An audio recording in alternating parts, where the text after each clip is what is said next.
Pokemon Go has announced the November Community Day, which is going to be the Wooper and the Paldean Wooper Community Day on Sunday, November 5th during standard Community Day hours. So this is pretty exciting for multiple reasons. For one, we're getting Community Day exclusive attacks for these Pokemon. They're already pretty meta-relevant Pokemon, so them getting better is even cooler. And then, if you're not aware already, Clodsire is kind of absurd, at least in the Great League meta, so I'll be touching on that a bit in this video as well. When it comes to the Community Day exclusive attacks, the SwagTips here will be getting Aqua Tail, which is faster than the Mud Bomb, and in neutral has similar damage per energy as the Mud Bomb, so it could be an interesting alternative to the Mud Bomb. In this video I'll cover if you want to go with the Mud Bomb or the Aqua Tail. And then for Clodsire, despite being such a potent, powerful Pokemon already, it's just getting Megahorn, which is a little bit dubious. So without further ado, let's talk about what these moves mean for these Pokemon. So starting out with Lord SwagTips here with the standard Mud Bomb Stone Edge moveset versus the Aqua Tail Stone Edge moveset versus the Aqua Tail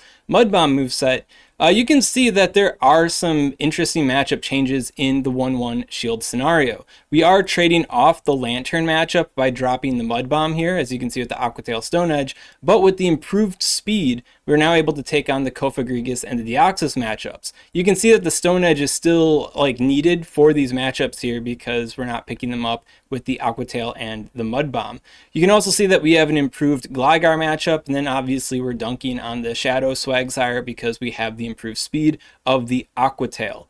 Dropping Stone Edge altogether may be an option too. It will hurt your Dugong matchup, your Alolan Ninetales matchup, and your Noctowl matchup in the 1-1 shield scenario at least. But those Pokemon aren't as prevalent as they used to be in the Open Great League meta, so when it comes to GBL in particular, this moveset may be a good alternative. So when it comes to the non-Shadow SwagTips at least, it does appear that the Aqua Tail seems to have a bit more benefits than detriments compared to the Mud Bomb. When it comes to the Shadow SwagTips though, it is a little bit of a different story. When it comes to the Shadow Quagsire here in the 1-1 shield scenario, you can see that there are even more trade-offs to be had compared to the Mud Bomb variation. We're not getting the Azumarill matchup anymore, the Jalescent one. Lantern, still problematic now with both movesets, and Toxicroak, not very prevalent, but is hurting that matchup.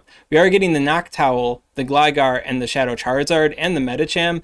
I will say though, if you check out the simulation for the Medicham, it is a little bit dubious because this is the rank 1 Shadow Quagsire, and we're just hanging on by 2 HP or something. And then the Medicham is the rank 1 Medicham, which might also not be the case as well, so your chances of picking up, a couple extra damage or having less HP to survive this, it's a little bit dubious. I think the main things to focus on for the advantage with the Aqua Tail is going to be that Charizard and that Gligar matchup.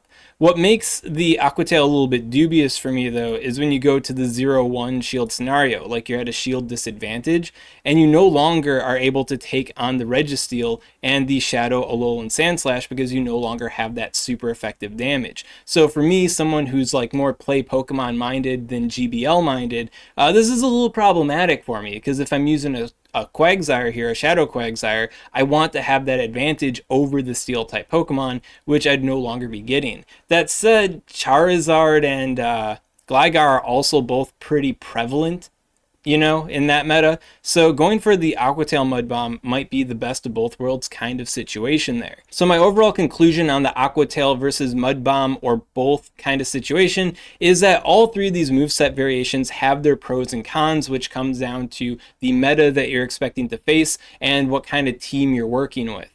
So in that respect, when it comes to evolving your Quagsire and Shadow Quagsire on the Community Day, you're going to want to have both of them. So don't write off the Mud Bomb boy because Aqua Tail exists, and don't lean too heavily in Aqua Tail as your one and only. You're going to want to have multiple Quagsire going on of both variations. And because of that, I will start working on the Quagsire and Shadow Quagsire PvP IV Deep Dive so I can sniff out which stats could matter more for each particular moveset. I have an inkling that it's going to be basically the same, but there could be some tiebreaker situations if you have, two different IV Quagsires that look like they'd both be good. Which one would be better for Aqua Tail? Which one would be better for Mud Bomb? I'll try to hone in on that and find a definitive answer for us. So If you're not subscribed already, try to subscribe for that one. Next up, we have Clodsire. And there's so much to talk about Clodsire that I'm going to do its own Clodsire video so you can do the matchup variations between the Poison Jab and the Mud Shot. And then I'll probably be doing a Clodsire PvP IV deep dive as well, because this Pokemon is going to be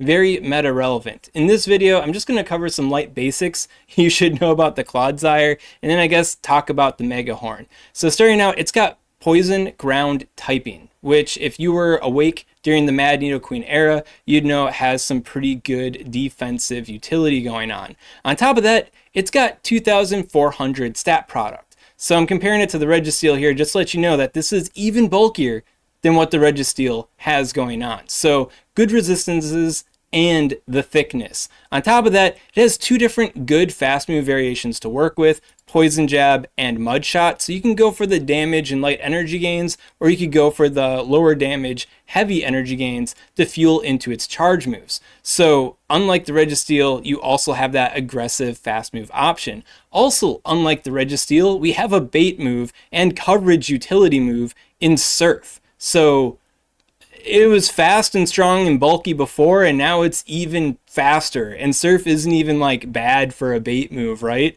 So then when it comes to that final hard hitting move, we got the strong ground type coverage with the Earthquake. We got Sludge Bomb for another option, and then also Stone Edge for another coverage option.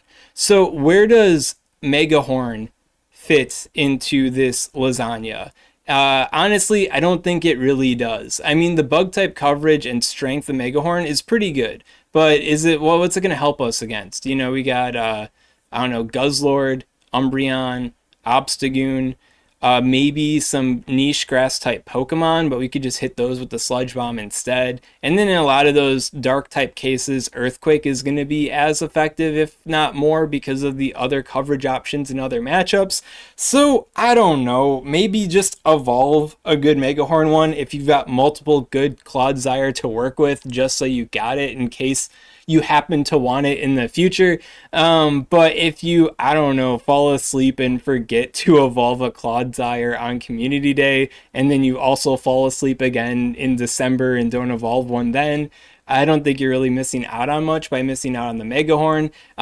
That said, you know, these metas and limited metas can take a lot of different twists and turns. Who knows? There could be a use case for Megahorn down the line. But it's just, once again, kind of goofy, because if Megahorn Clodsire makes sense, then that's in a meta where Clodsire makes sense. And I think you'd want like a strong Earthquake to lean into the Clodsire a little bit more heavily for that mirror matchup. So I don't know. I'd say if you get two good Clodsire, try to get the Megahorn. If you only got one really good Clodsire, I'd save that for your not Megahorn option. So that's all I gotta say right now for the SwagTips Community Day. If you got any questions on this content, of course, comment below. Let me know what's up, and I'll be happy to help you out. And if you enjoyed this kind of content and you want to see more like it, maybe you want to see the PvP IV deep dives for the evolutions of these Pokemon, well, make sure to subscribe to SwagTips. I'd also like to give a special shout out to these Patreon supporters. If you want to support Swagman on Patreon, link in the description. That's right, I'm back from not posting for like 2.5 weeks. Basically, between regionals and work and my refrigerator dying and other life circumstances that I don't want to get into, it's been kind of hard to make content or find motivation to make content. And like the few days I would be able to make content for some like low-hanging fruit stuff, like, I don't know, the Qugasire Community Day, it'd be like, you know, 3 or 4 days after the fact. So it's like, I don't know, making this old video, you know. But my schedule is opening up, so I'm hoping to get back on the content bus, starting out with these two bright and smiling faces here, right? So the Swagman has returned. The Swagman is with you.